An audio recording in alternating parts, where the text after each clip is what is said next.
So Lots of it. So what the saying is that's been on all these shows and stuff. It's Josh o'clock. It's Josh o'clock. Somewhere it's Josh o'clock.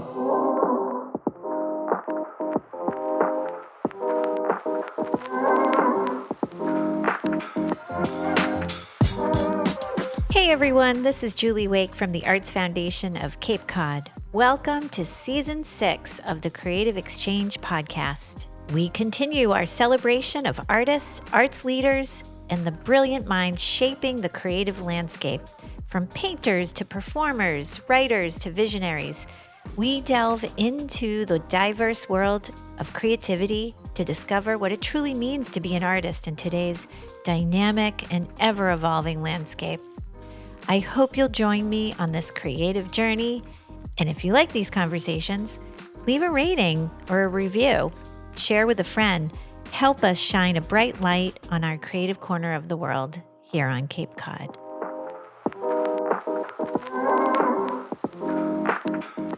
We'd like to thank our sponsor, William Ravis Real Estate, as the official real estate company of the Arts Foundation.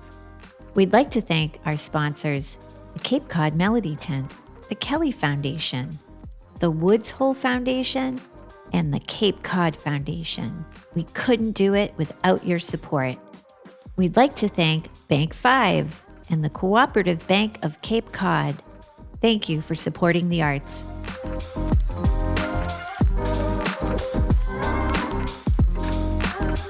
Greetings and welcome to the Creative Exchange Podcast. This is a super fun conversation with longtime supporter of the Arts Foundation, Joe Carr. You know him through his wine, Josh Sellers. He is a renowned storyteller and somewhat hot on the speaker circuit as well as in the socials. This was such a fun conversation. Joe is always great to talk with, but what my biggest takeaway was his connection when he spoke about connecting his values with the work and holding true to that, which you can really see that through his career and all the things that he has been able to accomplish. So please join me in this really fun, insightful conversation with the one and only Joe Carr. Who would play you in a movie? Who would play me in a movie? Yeah. Tom Hanks. Really? Mm-hmm. Okay. Yeah, I could see that. That's a good one. I met him once. Oh, you did? Yeah. Okay, we'll have to talk about that. What's your superpower? My superpower? Mm-hmm. Kindness. You are very kind. What was your first concert? You look scared. My first concert? Yeah. Like a rock and roll concert or a concert? Like a concert? I guess anything. Like when you were a kid. Like what was your first exposure to? New York Philharmonic. Oh. When I was probably 12. Oh. But a modern band would have been Boston in 1976. Oh, nice. Okay. But I went to orchestral things with my mom. Ah. I always went to the Philharmonic. That's really nice. Went to Tanglewood a lot. Closer. Here I am. What's your guilty pleasure?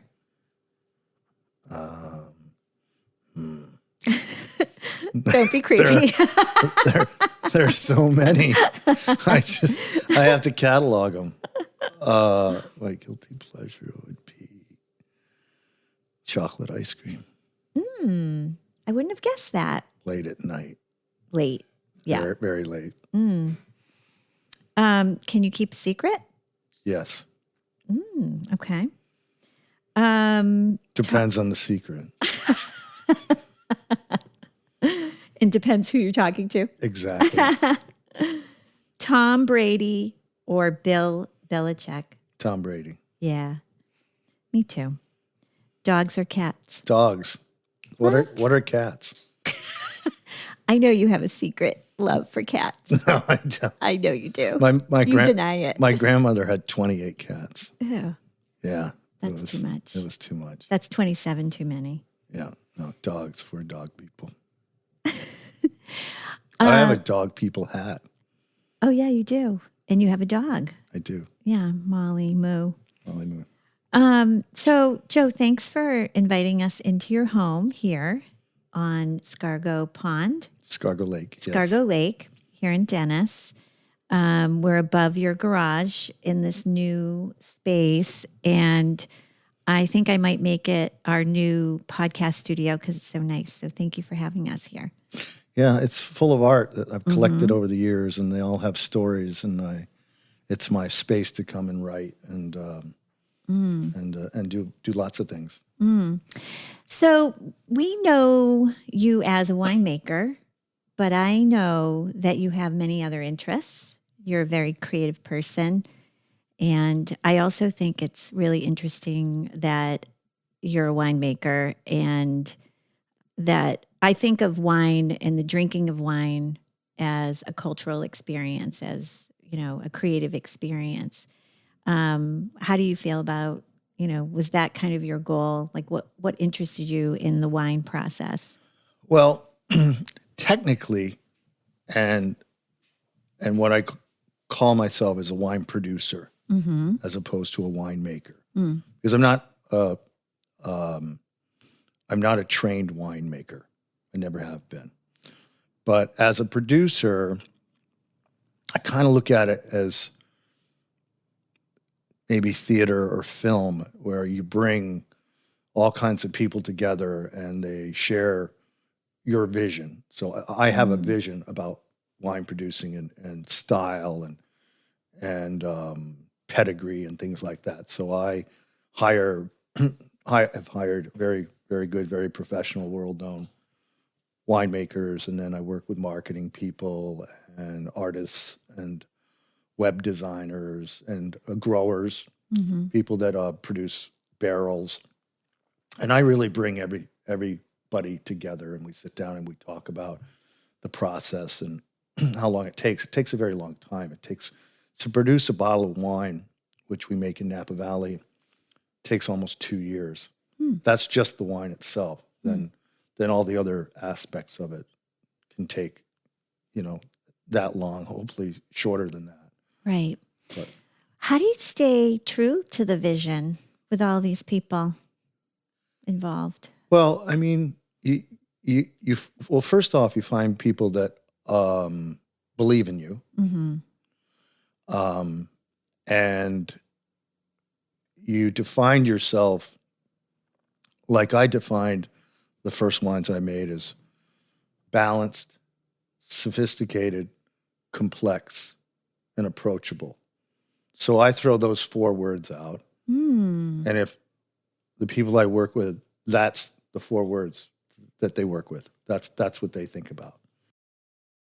I love that. So how did you come up with that? Was that just something, like, how did you get into that mindset of, especially early on, of creating that plan and that kind of, vision? Well, I worked my way through college in French restaurants, and I became what's known as a sommelier when I was 22 years old, which was very young. Now everybody calls it somm because they can't pronounce sommelier. But I was a sommelier, and I through that process I read a lot and tasted lots of wines. I met a lot of winemakers. I met a lot of wine producers from all over the world, and listened to what their fundamentals, what their values were about. My father was a lumberjack. I don't know if you know this, but when I came home and told my dad that I was a sommelier, he looked at me and he said, "Don't talk like that in front of your mother." And then he asked me these questions, and he realized he couldn't believe it, that someone was paying me to taste wine and tell them about it. And he thought it was the greatest thing that could ever happen in America. He thought he was so proud of that. He would tell all his friends, "Oh yeah, my son tastes wine for a living. Is that crazy? And then you ended up naming your wine after him. I did. I worked as a somm for about 10 years all over the country and won some awards for my wine list design and did a lot of dinners with winemakers. And then I got hired by a company that represented wines predominantly in Italy and France and some in California. And I worked as a salesman and then did a little bit of marketing. Eventually wound up running a very large company out of Australia, where I met Greg Norman and developed his wines. He was a really interesting man. And then after 9/11, my wife and I decided that it was time to get out of the corporate world and follow a vision, a shared vision. And we created our company and we worked inside our garage. And people don't realize that this company, that what it is now, Josh Cellars, is one of the largest selling brands in the country, really started in a garage. And my wife and I shared a picnic table. That was our desk. And we had one laptop computer. And she wouldn't let me take it on the road with her because she was afraid I would break it or I would lose it. So I used to have to go wherever I went with like a notepad, take notes, and I'd go to California. We lived in upstate New York and then in Cape Cod. And I would commute to California to work with growers and winemakers and began, developing the company and designing what I wanted it to look like. And what drove you? Like, what kept you guys motivated? Because I know it wasn't always so easy. Failure was not an option. Yeah. It was like jumping off a cliff. And I really thought I knew everything. I thought I was a know-it-all. I'd work for these big companies. I'd ran a company. I'd work with marketing folks. I'd work with winemakers. Like I thought I knew it all. And it only took me about 6 months to realize, wow, I'm in very deep water right now. And, but, when failure isn't an option, you work harder than you ever could possibly imagine. And, I went from a big expense account to, sitting in the middle seat on Southwest Airlines, which was horrible, and flying into Sacramento, which I would then have to drive an hour and a half in the cheapest rent-a-car I could find and stay in a really cheap motel. And I did that for almost 3 years before things started turning around. And was there ever a moment where you're like, Yeah, well, one of our distributors went bankrupt and left us short about $150,000, and that's when the supper table people started to cry. And Dee said, maybe you should go get a job, and I'm like, I've been out for 3 years now, so I got to just go forward. And we did. We worked through it. I made some phone calls to some people that were supporting me, and I said, listen, I'm in trouble. I need you to buy something that you don't necessarily need right now because you've got inventory, and I'll go do it. And the other thing people don't realize is, those first 2 or 3 years, every weekend I was, my wife and I were standing in a supermarket somewhere in Maine or Buffalo, next to the cheese section, pouring samples of wine and talking about it. And it sounds like that was hard, but I was with my wife and we would have a good time and talk and laugh and go to a cheap restaurant and eat and then drive home. What did you love about it, that process of building the business? Well, the creative process, if I go back and I really think about it, the first label was Joseph Carr and the second label was Josh Cellars. And both of those labels were based upon my mother's handwriting. My mother practiced calligraphy. And I realized there was an elegance and a simplicity to it. And the brands were about people, not some esoteric thing or place. And I felt that people could identify with that.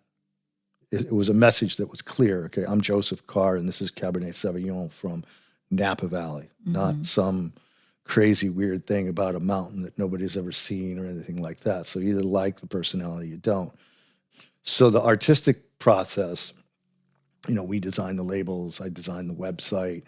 I worked with a great artist, a graphic artist named Pete Nixon, who he was like a production manager for a very famous wine designer. And I would give him wine. I didn't have any money. So I would give him wine and he would work on the labels for me. So that was That's a great deal. yeah, and same thing with the website. I got these guys, this photographer, and I couldn't afford them. I'm like, listen, I'll give you some cases of wine, Yeah, and a little bit of money. yeah, And the beginning things were very kind of studio, black and white. It wasn't color. It was more a black and white motif, which I really liked that.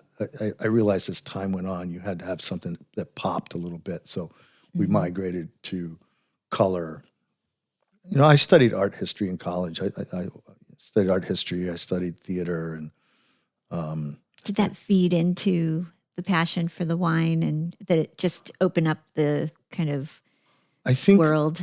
Well, I think when you have a background in art, whether it's graphic art or performance art, those things require a discipline. So you can't jump up in the air and do 3 spins in the air without having a great deal of practice and discipline to then do a creative move. So from that background of discipline and creativity, I looked at businesses kind of differently. I didn't, I knew how to do the spreadsheet and the financial analysis, but I always did that last, which was kind of dumb. Because I could have, if I had done that first, I was like, I can't do this. We can't afford to do this. We're going to go broke. And That's so interesting, because you would have felt like it crushed your dreams. yeah, yeah. I lectured I was asked to speak at Harvard Business School one year, and I went in, and they did a case study on me, and they handed it to me, and I'm looking at it. Were they like, you should have never survived? Well, that was brought up, one of the most highly competitive businesses, and I'm looking at the case study. I'm like, okay, where's the page that says I make any money here? Because I haven't made any money, But that didn't matter. It mattered. You need to make money to be sustainable. We just wanted to pay our mortgage and get our kid through college and stuff like that. We had no aspirations. We had no aspirations and no conception whatsoever that Josh Sellers would go from 1,000 cases that I sold out of the back of my car to 6.5 million cases today. I never had that dream or that vision. I really enjoyed the Josh wines because I named it after my dad. That was his nickname. And I got to drive around an old, beat up Land Rover and meet people and talk about my dad. And he had passed away when I was young, when I was 30. And it gave me a chance to talk about the wines, about my dad growing up on a farm, and my understanding of the agriculture and creation of wines in California. And that was, I really enjoyed that process. I enjoyed that experience. I still enjoy it. Yeah. And we all enjoy it. Let's talk about your life as before Josh Wines and Joseph Carr Wines, but as a dancer.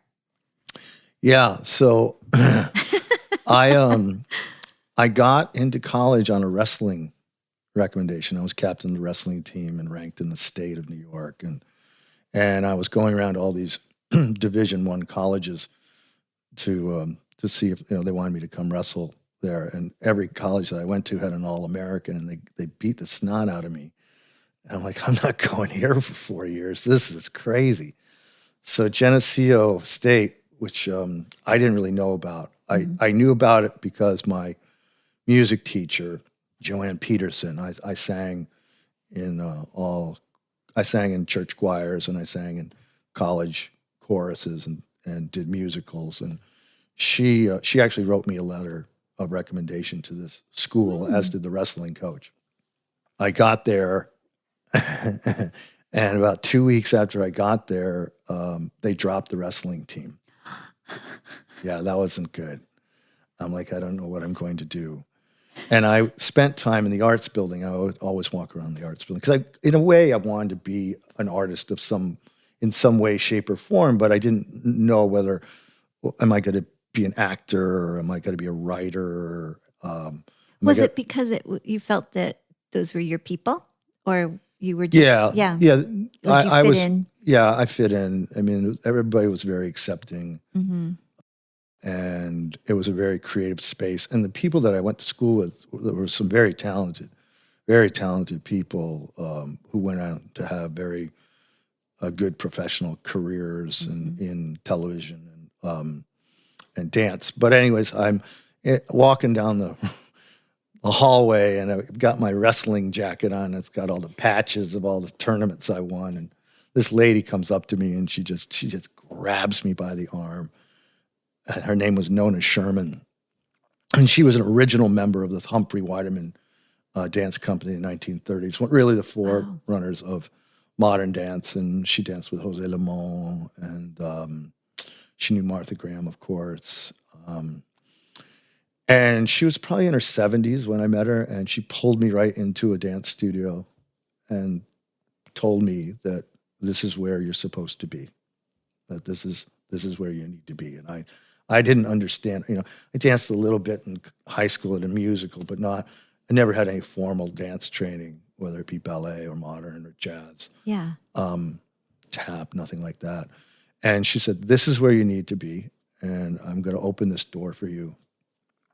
And she explained to me the crossover of both physicality and creativity from an athletic perspective to a dance perspective. And I kind of knew this, because I had been to the ballet with my mom, and I saw Rudolf Nureyev and I saw Mikhail Baryshnikov. So I knew these dancers were athletes because they could do all these crazy things. And I thought, I might be able to do this. And I did. I started way too late in life, because to be a really accomplished ballet dancer and be with a company, you've got to start when you're 5 or 6 years old and really have those fundamentals behind you. I mean, I could get in there and lift girls up in the air, which I did a lot of that. That's why I have a bad knee right now and a bad back. But so I did that for 4 years, and then I love that you're so like there was no pushback. Like you were just like, oh, okay, I think I will try that. Like you were very open. Like what? Yeah, well, Nona said to me, I recall this very clearly. She goes, "This is where you belong. There's 28 girls in the class, and there's no homework." I'm like, this is exactly where I belong. I am so happy that this is where I belong. But you know what? I thought I was a tough guy. I thought I was in great shape and all that. But, you take a ballet class at 9 o'clock in the morning for 2 hours, and then you get a break, and then you take a modern dance class for 2 hours, and then you get a break, and then you do a movement class for an hour, and then you rehearse for a dance piece. You're dead. I mean, Totally. It was so much harder than wrestling. It was really very difficult, and I had to really stay in shape. I had to do lots of exercises outside of the studio just to keep myself in shape. And unfortunately, though, I kept getting injured, and that was kind of slowing me down. I blew out a knee, I blew out a shoulder, and eventually I had to have some surgery. And after that, I realized I'm probably not going to make it as a professional dancer. Yeah. I did dance in a company for a little while, and I did a couple of shows with professional theater in Albany as a ballet dancer. But I was the worst ballet dancer. I mean, my whole job was to lift this girl up in the air and not fall down. But I love the experience. Yeah. What do you think? What's the biggest takeaway from that time dancing? Well, again, it goes back to discipline and just saying, okay, you have to practice. You have to before you can go off onto that creative place and space, you have to have the fundamentals. It's like painting, you know. I was just at the Met and at a Monet exhibit, and I didn't realize, I should have realized this, but these guys back then, they used to get licenses to go to the Louvre and paint and copy the great works. Mm-hmm. And they would do that for years. And then they would do crossover. They would do, they would paint a piece that incorporated two different artists' styles, and then eventually had their own style. My sister is an art history major. Now she works at a museum. She took me there. Of course, she's telling me all this stuff. I'm like, I forgot this, but it goes back to, you know, practice and getting it right. So yeah, that's so interesting. My daughter, who's a painter, who's 15, but she was just telling me about how she had so much more to learn, and that she was doing it through looking at the masters and taking bits from different pieces and doing it, you know, in a small, different composition. And I was floored by that. And it's so interesting that you just brought that up, because we were just talking about it. you know, and we'd come home. My sister and I have a twin sister, and like I said, she was studying art history, so she was always looking at the, you know, great masters. And at Thanksgiving, I'm like, no, I want to see Jackson Pollock. I want to see crazy, weird stuff. That's what I want. You know, I want to go live in Soho and wander around that. And that was an interesting we still have very enlightened conversations about art all the time. Yeah, that's nice to have somebody like that in your life. Yeah, well, she's really, sister. she was very smart. Yeah. Super smart. Okay, so there's been a lot going on for you lately, especially in social media. Should we talk about that? Yeah. I don't even know where to begin. Well, somebody created a meme of a Josh bottle, and it went viral. Yeah, Like 20, a little bit. like 20, 27 million comments. And I naturally heard about it and called my daughter. And Were you like, at first, were you worried? Did you think, is it positive? Because I have to be honest with you. You and I are friends, and I started hearing about the memes, and I was afraid to reach out because I didn't know like what was happening and how you felt about it. And then I heard that it was a positive thing. So I was really relieved. Yeah, well, I mean, the first thing I did was I called my daughter and I said, what's a meme? Like, you mean mime? Because I was a mime in college. Oh, really? Oh, yeah. We'll have to hire you for that at the next gala. I used to, Miss Mime. I used to be that really annoying mime that would stand in the corner to make money. And I used to juggle. Oh, my God. I would have like one of those little... Pop it in your mouth and then pop it out. You know how they do that? Yeah. You did that? Yeah, I did that. Oh. Yeah. And then I would... With a little beret? Yeah. White face. Yeah. Okay, I did all that. That was fun. That's weird. I did a lot of street stuff. I thought I heard it all. No. And then I used to have a little like cassette player, and I would play disco music and juggle to disco music for money. Money? Well, money or at the college, there were food coupons. That's how you ate, and all the girls never used their food coupons. So I was a pretty good disco dancer. You know, I could moonwalk, I could do all this stuff, and I juggle at the same time, and that's how I fed myself. Ah, what a hustler! I wasn't hustling. I was just trying to survive. I just wanted to eat. You know, I just wanted to eat. Okay, let's get back to the memes. Yeah. So the memes. So 27 million later, and it's all up and down. You know, the majority of it is all incredibly positive. Yeah, it's really funny and fun. And funny. You know, there was one of the Last Supper where someone said, Jesus brought a new disciple as a bottle of Josh. And that got a lot. And there was a camel drinking a bottle of Josh. And all in all, it was incredibly positive and great comments. And you know, I remember in the early days when Facebook was popular, my wife and I would go on and look at it, and we'd discover people discovering Josh wines, and they would have it at weddings or parties and put photos on it. And we're like, oh my goodness, we're part of an experience that we wouldn't know. Once you sell it to somebody, you don't know what happens to it, and it winds up in the fabric of people's lives. And that was just such a kick. And this is a big kick as well. I'm still trying to understand it, but we have an amazing marketing department and PR department, and it's just growing. And then this past week, Josh Wines was featured on Saturday Night Live with a big cup.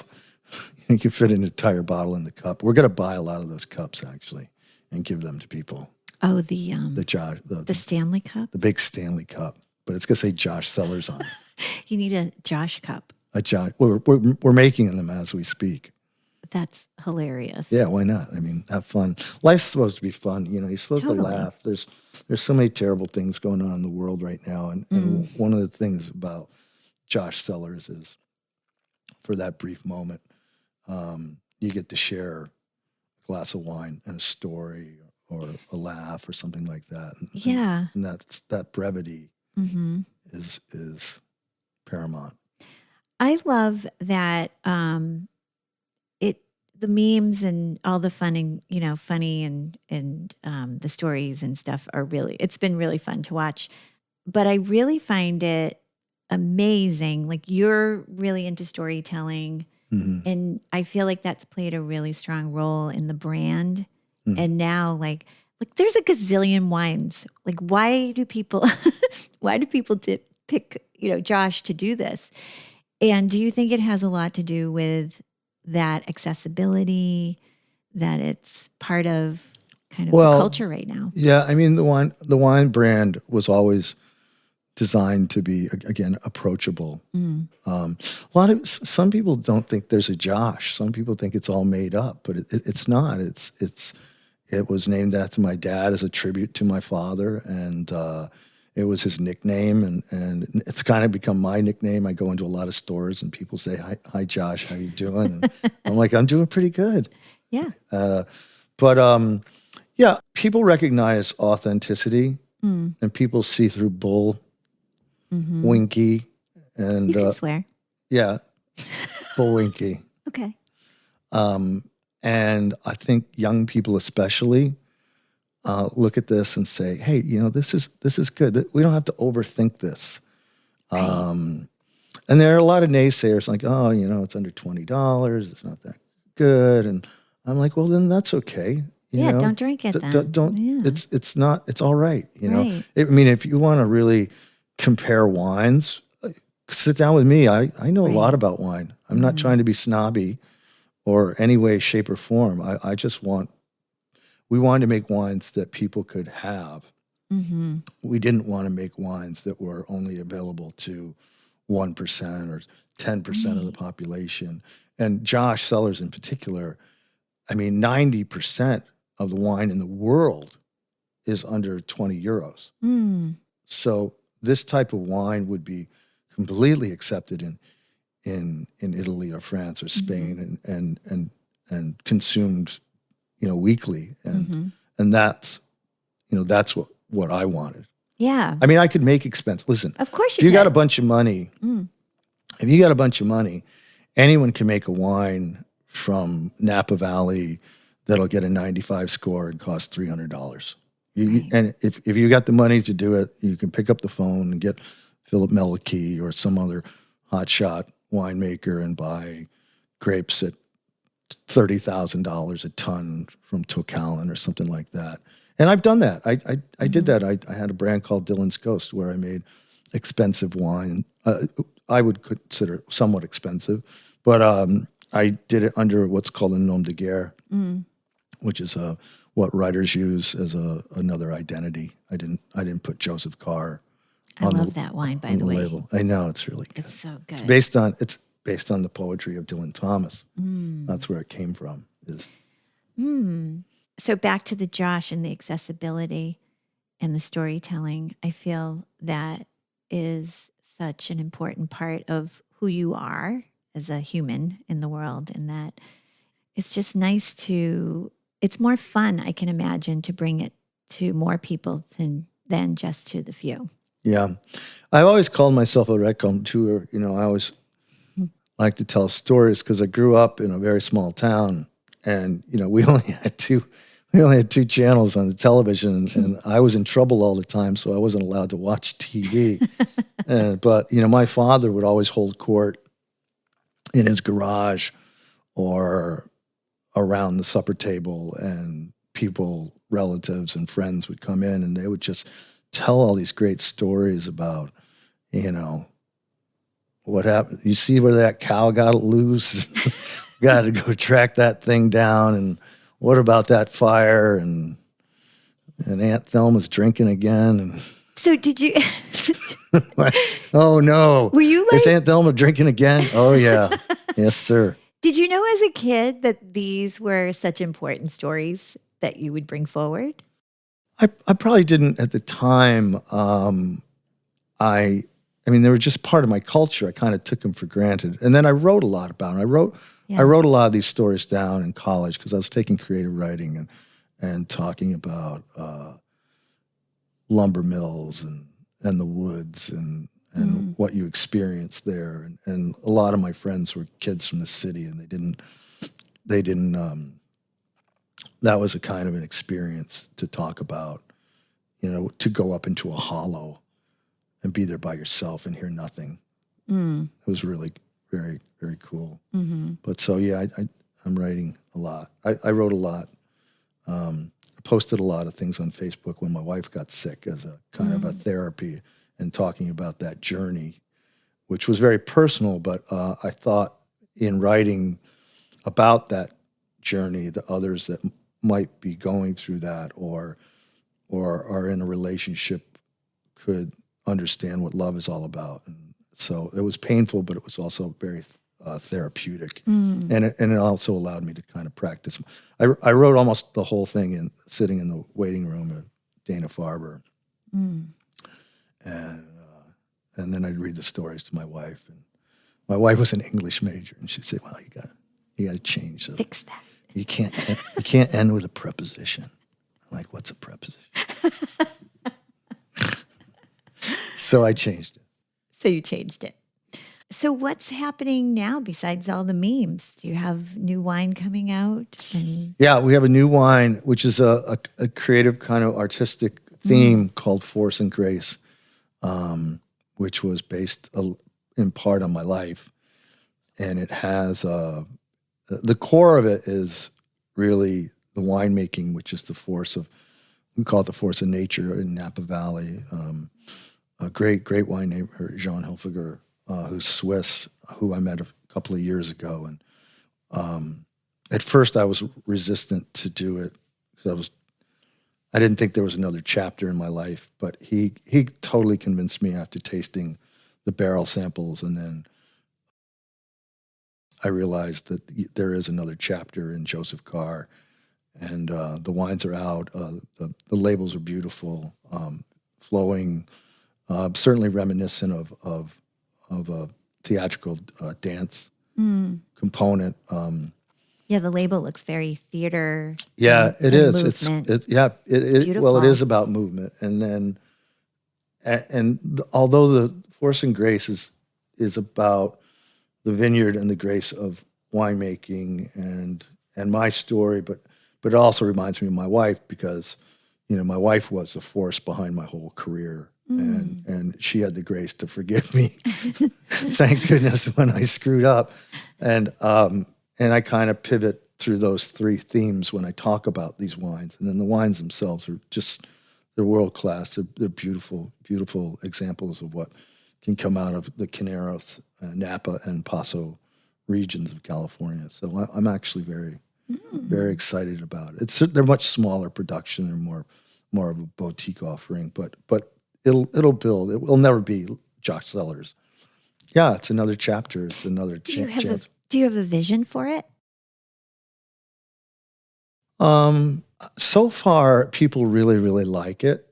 So any vision I would have would be maybe making other wines under that label, but we're not, because it's only been out less than a year. Oh, okay. We don't really think about that just yet.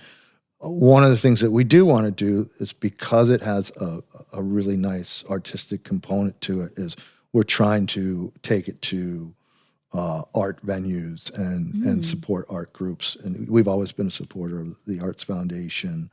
We just did a really cool installation with the Rob Report down at Art Basel. Oh, nice. Yeah, that was really cool. I wish I could afford to buy art then. They wouldn't let me to the auction. They said, "Don't go. You'll come back with something." With too much stuff. With too much stuff. I can't get this on the plane. You have to walk up to the plane. I have a big piece of art in my house that came home, got delivered one day, and my wife's like, "What is this? Where did you get this?" And she's like, "There's a bill here for $800. You paid $800 for this?" I go, "No, honey, that's the shipping." Oh, dear. Yeah. But it's a really cool piece. It's by a guy named John Gibson, who taught art at Smith. And he just does spheres, and I love it. They're circus balls. It's a great piece. Reminds you of being a mime It reminds me of a juggler. and a juggler. Yeah. I wanted to juggle chainsaws, but I was talked out of that. So I just juggled balls and I juggled pins. And I had my roommate from college, a guy named Mark Zimmer. We used to juggle together, and we'd throw things at each other and keep going. Oh my God. Oh, that's crazy. Yeah. So we really appreciate your support at the Arts Foundation. You just brought that up, and it's been really great to work with you all these years. I remember you're so accessible. Here for Cape Cod, like you're just so supportive of all the things that all of us do, even beyond the arts. So I want to thank you for that. But I want to just share our first conversation that I had, because, well, when I met you, you were in an artist studio, and you came in and you dropped something off. You dropped wine off. And I said and you made such a scene, actually. You dropped the wine and then you ran. And I said to Sarah Hall, the artist, I said, "What was that all about?" And she goes, "Oh, that's Joe, the wine guy." Yes. And I said, "The wine guy? Who's the wine guy? I need to know the wine guy." And then I ended up, looking into who the wine guy was. And I called you and you answered. And I said, "I'm Julie from the Arts Foundation." And I think you were traveling and you started telling me about the labels and how you hired artists. And so you were very warm and friendly. And then we've been best friends ever since. Yeah. We've had a lot of wonderful adventures and I bought a lot of Sarah Hall's work. Her father's studio is right across the street from the lake that I live on. And I went into her studio and I just really fell in love with what she was doing. I had a long conversation about her technique, but then I realized I should just leave that alone because there's a reason why. Yeah. And I eventually figured that out. Similar to your wine, her artwork, not that this is a podcast about Sarah Hall, and I'm trying to get her on, actually. I'll call her. Yeah. Can you connect me with her? I will. But her work is accessible in a way that I also am a collector of hers, and I love it. It makes me happy when I look at it. It's bright, it's colorful, and it represents her so well, like her vibrancy. Yeah, her personality really comes through on it. And she's good. Like she's funny and good. She's really good. Yeah. She's a powerhouse. If I get into her studio, I know I don't know if I'm going to walk out of there with something or what's going to happen. Something big and shiny. Yeah, I'm working on I did this crazy event 2 years ago in LA with the singer Josh Groban. Oh, right. Oh, yeah, your new best friend? He's a really good guy, and we are friends, and we became friends. And what happened was we had an artist paint a piano, and then we donated it to a veterans home, and then got somebody to come and play once a month. I love that. So we spent a day together doing that. And The power of that suggestion is just like, you just can't even measure the impact of that, of having someone go in and play music. That's amazing. these men and women really, really, really enjoyed it. So I actually have an extra piano. I have an extra piano, and I'm trying to get Sarah to paint it and donate it to one of the veterans' homes in Hyannis. We talked about it last year. She's so busy, and to paint a piano, you got to get somebody to move it there and get it done. In her studio. But it's going to happen. It's going to happen, and maybe I'll get Josh Groban to come up and hang out. And that would be cool. yeah, he just finished Sweeney Todd. Oh, right. On Broadway, and he's working on an album right now. He's going to the Grammys this week. But I went down and saw the show and had dinner with him and his girlfriend. And he's the nicest person you ever, it's like, you can't imagine it. You know, he got his break singing with Celine Dion when Andrea Bocelli had to back out of a concert. He was 20 years old. Right. I remember that story. That's outrageous. So he became this famous artist. He's going to Carnegie Mellon at the same time with Leslie Odom. And you know, then he releases his first album. Young, very talented man, very funny. So your network continues to grow. That seems to be a very important part of your life. That's one of the things about the success of Josh is it's allowed us to support lots of different things, whether it's the arts or whether it's first responders or veterans. I mean, we're always doing something because that's part of the DNA of the brand, because that's the part of my DNA and my family's DNA. But we never use this word philanthropy. I couldn't pronounce it, let alone know what it was about. Growing up where I grew up, it was a bake sale, you know. So every weekend there was a bake sale to support the church or the you know, the high school chorus or the band or something like that. So that's how our community would give back. Nobody had any money, but they could bake cookies or brownies or stuff like that. And you know, my Aunt Ethel made these brownies, so I was like, man, great, we got a bake sale. I'm going to get these brownies. It didn't have to be a special event. I was going to get these brownies. So there's nothing like a good bake sale. Nothing like it. And that's where this whole thing comes from. And the Deutsch family, who is the marketing company and the people that managed Josh, they totally embraced these values. The Deutsches themselves had the same values as me. And that's kind of like when you're working on a project, when I started saying, you know, balance, complexity, sophistication, approachability. We had the same type of words when we talked about becoming partners. And they were very simple words. They really are, but clear. But clear. So there's no gray area. And they've changed the culture of distributors. You know, they used to go to a distributor and say, oh, we'll give you some money for whatever, you know, and now they'll go in and say, listen, in Philadelphia, there's a food bank. Let's run a program where we raise $10,000 for a food bank through the sales of Josh. And distributors had never heard of that before. That was like brand new. Right. And then that's what we became to stand for is, okay, here's our product. We want to get it out, but we also want to be part of a community. We're not going to just write a big check. We want to be part of a community. And that transcends. I mean, For sure. we did some stuff with the Boston Animal Rescue League. And my goodness, you know, that it was a tiny little thing. But the people that support that organization, all of a sudden, they see what we do and they become zealots. They're like, this is the only wine we're going to buy because you're doing something in our community that makes a difference. And that's you know, that's the candle on the cake in my life right now. That's to be able to do that. That's what I really, really enjoy.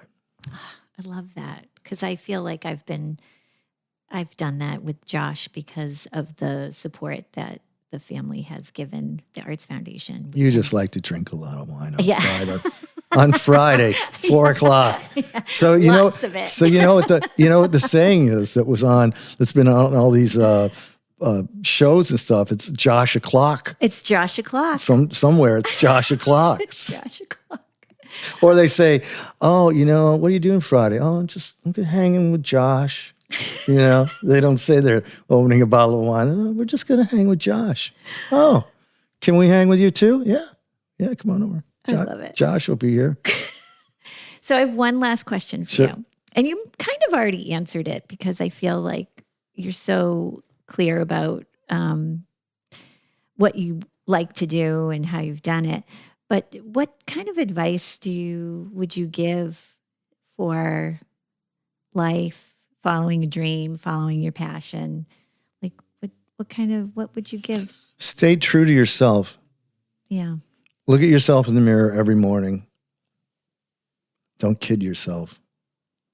Don't lie to yourself. And try to find joy in the moment. I mean, really try to find joy. I always use the words when you do something, especially if you face adversity. I use the words courage and conviction and energy and love. And again, it kind of goes back to if there's 4 words that you can say that are perfectly clear to yourself and to the people around you. Yes, you can be a complex person, but those 4 things, those 4 words represent me. And they represent my life. Love that.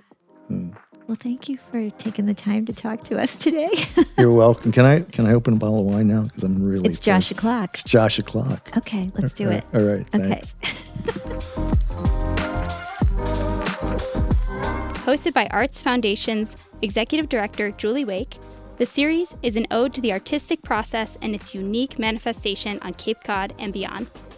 Thanks for listening.